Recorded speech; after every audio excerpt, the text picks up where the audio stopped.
In yet another of the legal snafus that the Disney company faces, they are currently under a lawsuit alleging that they misconstrued their streaming numbers. Is it any kind of crazy coincidence then that Disney is bringing out Ahsoka numbers which seemingly do not match what we're getting from ratings aggregator Samba TV? Now we all wait for Nielsen to find out, is Disney fudging the numbers yet again? And is this par the course for a company that seems to be struggling to gain an audience for anything outside of Bluey? And that is no good.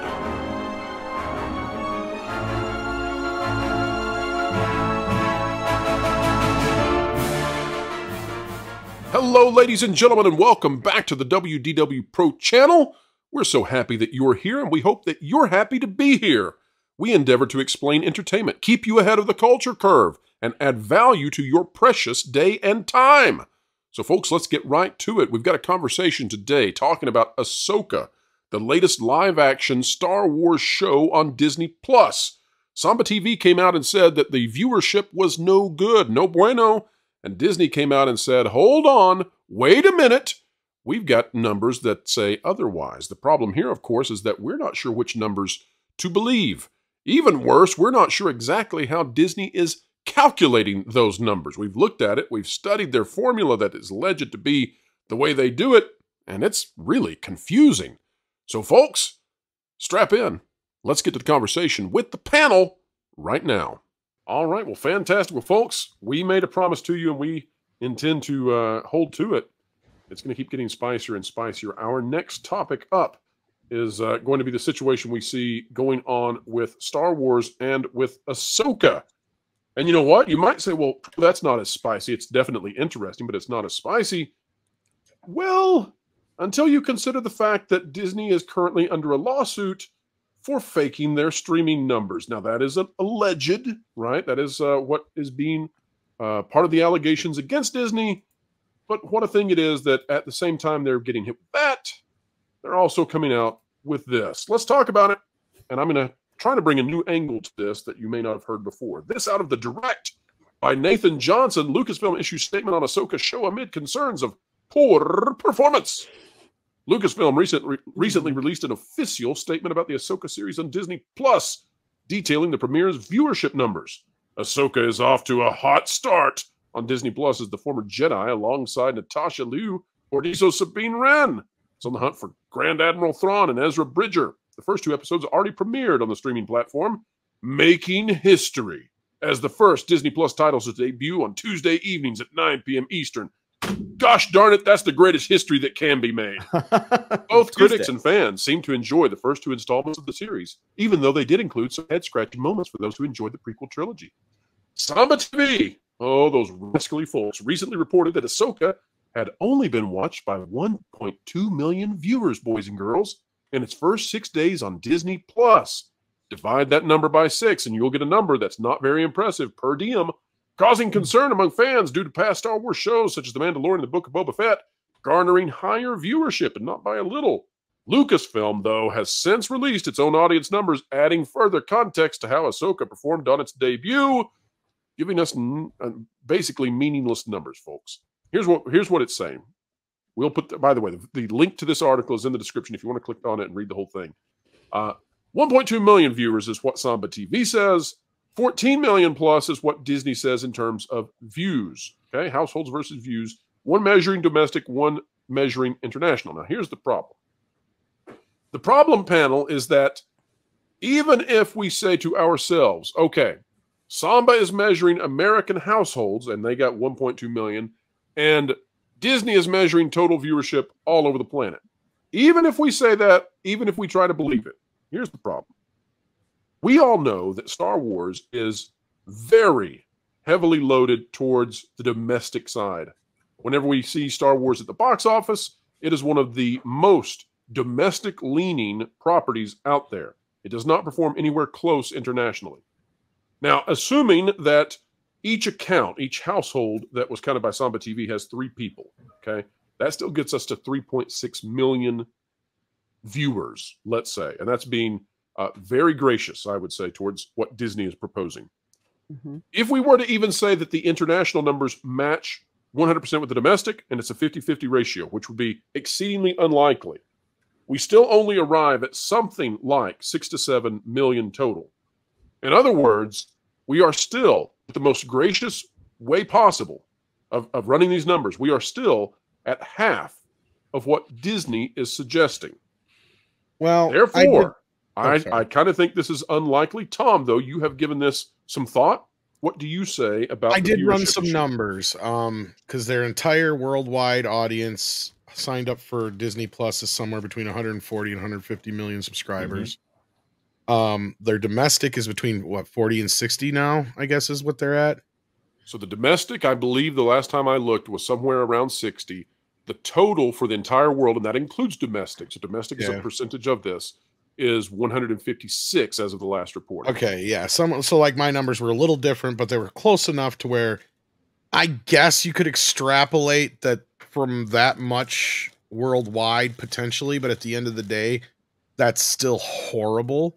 And even if you compare it to like what movies do, why that is horrible, though. Okay, I will. But first, I just want to say, even compared to how like movies do, usually domestic is like roughly half, and then worldwide is the other half, right? So even let's say we're basically giving them another, I don't know, quarter of what they should probably have, because at the end of the day, I say their real viewers are somewhere between what you're saying, 8 and 10 million viewers at the end of the day, because we don't know how Disney is factoring, because they say views in this headline. That's the other thing people need to keep in mind. So that doesn't, we don't know if that means somebody started watching it, stopped watching it, if it's on like their, I don't know if it's on like their headline for Disney Plus, if it starts playing the show, the video like Lord of the Rings did, because this is a similar thing to that. The other side of that, though, at the end of the day, 14 million is still nothing for views, right? Like even in the US market, that would be the equivalent of like, if you take all the worldwide numbers and put them into one market, would be like what Big Bang Theory used to get. And that was, a pretty popular show. 14 million viewers, one night, 1/2 hour, not spread out over 6 days. And that's the other thing we need to keep in mind here too. And it looked like Hughes really had something to say there. Sorry. Yo, Tom, you just reminded me of something. I wonder how, what the number's going to be that are going to be for those who are actual repeat viewers and stuff. Like how many times has been watched over and over and over again in the same households? Because if that number's low, then you might as well call this show a dud, because it's only viewed for people either trying to go ahead and watch it for reviews, as well as few of those people who are just the actual Disney stands and everything. Also, like everyone loved Ahsoka when she was on Mandalorian. They loved her when she was on Book of Boba Fett. When the Mandalorian was up there, when we basically call that season 3 of Mandalorian. And this comes into the fact that the matter is, think about it. How many did you say were subscribers domestically for Disney Plus, Tom? About the number million. I found was 42 million, but I thought I think it's about 60. Yeah. We can look it up in a fact check. And how many were there who were domestically that actually watched it? According to Samba, we can extrapolate, because Samba households is about roughly 1/3 of the US households. They reported 1.4 million. So you multiply that times 4, puts you somewhere around the 4 million viewer range in that area. Or it was 1.2 million. I'm sorry. So let's do a quick clarification here. So I think your number ultimately is probably right, Tom.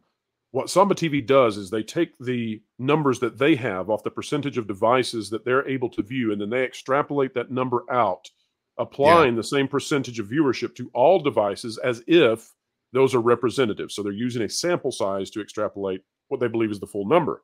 Now, that said, so that, in other words, they're trying to tell us, when they give us their number, they're trying to figure out, based on what they can see, what the entire market looks like. Now, they're giving us households. I think Tom is still probably right, because let's guesstimate that per household there's 4 people watching, okay? And so this is why I think the show is such a failure according to even Disney's numbers.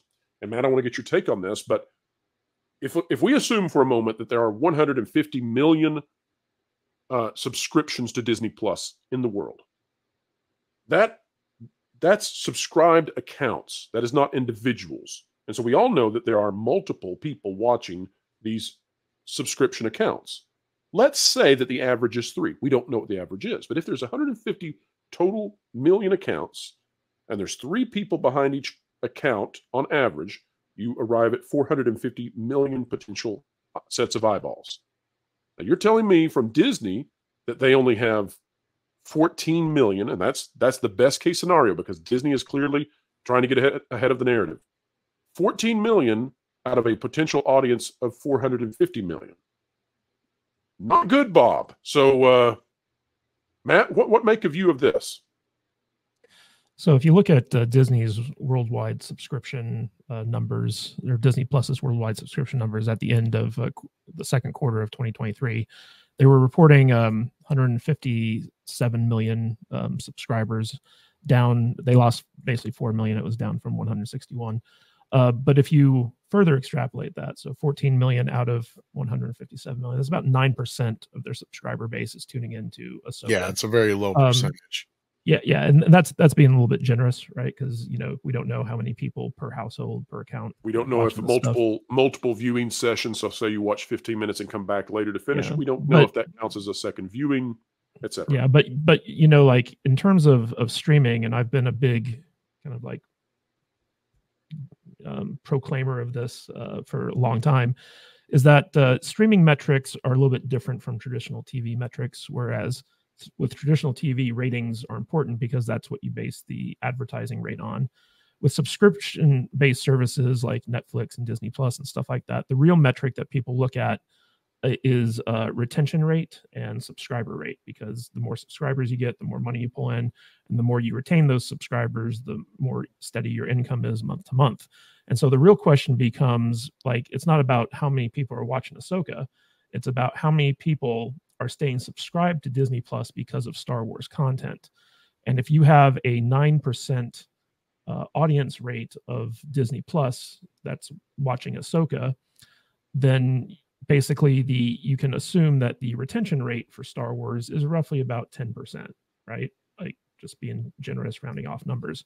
So if 10% of 157 million subscribers are there for Star Wars, then the question becomes, like, is that a big enough percentage for Disney to justify the expense of making these Star Wars series? And so that's great points. And I think too, what we need to say is that when we are measuring the number of subscribers, we're measuring accounts. When we're measuring the views, we don't even know if we're measuring viewers or if we're measuring every time the show was clicked upon.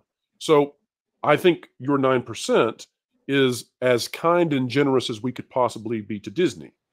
The actual participation rate for this show, Ahsoka, which is a flagship tentpole kind of product, it may be down at the 5%. It may be down even lower than that. We simply don't know. But whatever we were to assume, one thing we do know is that according to Saba TV, it's down with Andor, and we know that Andor is considered a failure. We did we did the math over on Midnight's Edge on this. If you account for the fact that this show probably cost $200 million and divide that up across 8 episodes, I don't know how many episodes they have right now off the top of my head, but I think it's 8. So I think it's $50 million for those first 2 nights because they did 2 episodes. If you divide that up by the average revenue per user for that return on 200 million, let's say that people need to stay subscribed for 6 months in order for them to get their money back. That would be about 5 million people subscribing to Disney Plus for at least 6 months only for Ahsoka. Amazing. Well, and going off of what Matt was just saying, it's very important to realize that they are even less worried about retention than they are new subscribers. Okay, see, that's the thing. And that's where, like, well, let's put this into perspective, basically, by the 14 million viewers worldwide. If Netflix had this would be a dead show for them. They wouldn't even consider reviving it. In fact, they might even consider taking it down because it's getting so little notice and it's taking up space on their servers. Because the whole reason it took so long for them to decide whether or not to renew Cobra Kai isn't because it was a hit show. It was because Netflix goes by, are these shows bringing in new subscribers, right? So that's what they gauge it by. It's like, okay, there's people subscribe. What's the first few things they watch? That's what's bringing them in. That is what makes them decide whether or not they're going to spend more money on it, because it's the same kind of thing for Disney. And one of the guys in one of the earnings calls or whatever it was, or the shareholder calls, one of the two, brought up that point is like, you know, there's basically a ceiling on this. What are you guys going to do when you can't gain any new subscribers? Yep. Right? You're not making any money anymore. And really that's where what we were talking about with Jonas the other day too, about like, you cannot spend the kind of money you would spend on a movie on a 10 episode TV show. It just doesn't make any sense, especially when you used to be able to make 4 or 5 shows for that much money. Jonas, yeah, you were mentioning. Go ahead, Matt. And we need to keep in mind that you know, Ahsoka, I think, is like what the 4th Star Wars TV show this year. And so, like, you know, the Disney people, they have the metrics for each show, and they can see like, okay, like what viewers are sticking around to check out the next show and stuff like that. So Ahsoka just by itself, you can't really judge the success of the Star Wars brand on Disney Plus just based off of one show. You have to look at the franchise as a whole. Yeah, Andor probably didn't, you know, burn the house down in terms of excitement or whatever, but how many more viewers are tuning into Ahsoka than Andor? How many less viewers tuned in from Mandalorian season 3? You know, like we don't have all those numbers, right? So it's hard to make a judgment call on this, but I'm guessing that because you know, we just did a story about Disney canceling Nautilus, which was a completed TV show that they paid money for, and they're not going to release it. And it's part of this austerity measure to like cut back on the creation of content, because they're spending too much on the creation of content and they're not making their money back on it. And so the question then becomes, it's like, okay, are they going to start making Star Wars cheaper?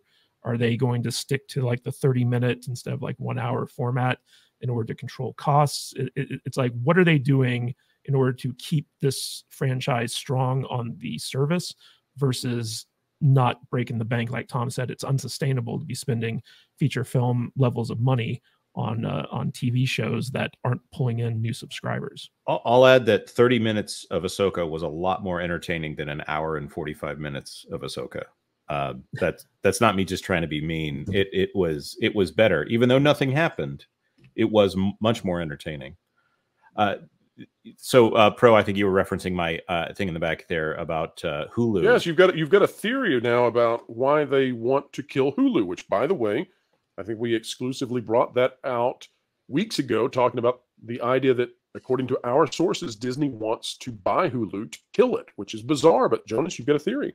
Well, okay, so that 50 million subscriber mark that Hulu is at right now, and the Disney having a certain threshold of around 50 million subscribers in the United States, I all of a sudden realized why they have to kill Hulu, because they're currently, if they're currently in arbitration with Comcast for not expanding Hulu internationally.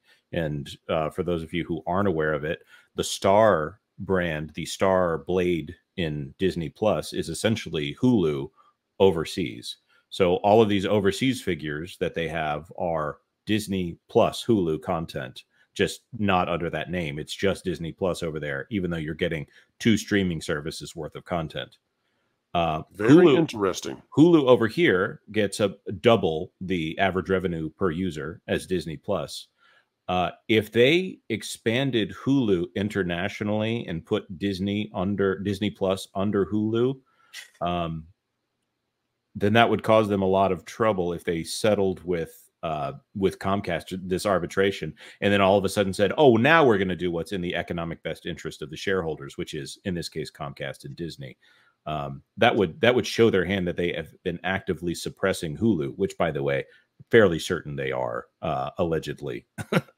Speaking of spicy things we don't want to get sued for, they've been intentionally suppressing Hulu, their most profitable streaming service, in order to prop up Disney Plus internationally and not have to pay Comcast any more than they're already going to have to pay them, which sounds like $23 billion.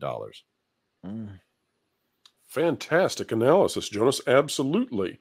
Now, I would like to mention that, of course, Disney is facing yet another lawsuit about potentially having manipulated their streaming numbers.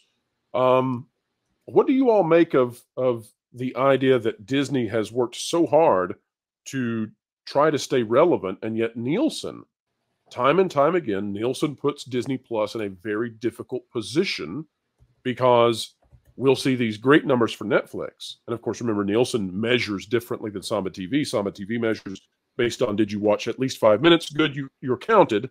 Whereas Nielsen is measuring the total minutes watched all over the United States for each property. But on Nielsen, Netflix dominates. These other streaming services do fairly well. And there's Disney Plus now only having Bluey and, you know, a few other shows or movies that'll pop up from time to time. But Bluey's the consistency. Matt, what do you make of it? So I think it comes down to the release model of these streamers, actually. If you notice, Netflix is bingeable, right? They base their business model around releasing entire seasons where people can sit there and just tear through them, watch them back to back on their own time, on their own schedule. Now, in order to stretch out the content that they're producing, a lot of these other streaming services, such as Disney Plus, HBO Max, stuff like that, they go the week-to-week model, the traditional TV release model. And that is, you know, strategically, it gives a show time to build audience and time to, you know, basically, you know, stretch out the production of the content so they can actually produce less content per year and release it on a week-to-week schedule. But the week-to-week schedule, like if you don't hook an audience right away, they fall off, right? There's numerous examples of this. And so like with the Netflix bingeable model, as Tom said before, Netflix will typically limit an original series to about 2 or 3 seasons, unless it's got a lot of buzz and it's like a flagship show and stuff like that.